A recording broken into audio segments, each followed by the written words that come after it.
वसमत तालुक्यात ओला दुष्काळ जाहीर करा. उज्ज्वलाताई तांभाळे यांनी मुख्यमंत्री व उपमुख्यमंत्री यांची भेट घेऊन केली मागणी. वसमत तालुक्यात मागील 4 ते 5 दिवस महामुसळधार पाऊस झाल्याने शेती पिकांचे मोठे नुकसान झाले आहे. हाती आलेली उभी पिके जमीनदोस्त झाल्याने शेतकरी पुन्हा एकदा आर्थिक संकटात सापडला आहे. या पार्श्वभूमीवर भारतीय जनता पक्षाच्या महिला जिल्हाध्यक्षा उज्ज्वलाताई तांभाळे यांनी शिष्टमंडळासह मुंबई येथे मुख्यमंत्री एकनाथ शिंदे व उपमुख्यमंत्री देवेंद्र फडणवीस यांची भेट घेतली.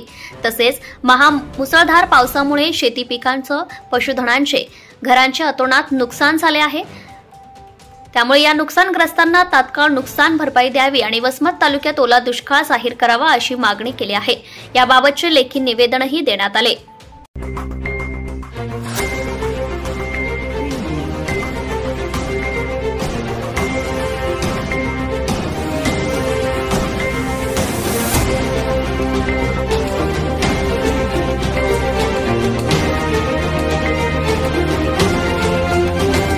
ATV न्यूज, बातमी जनकल्याणाची.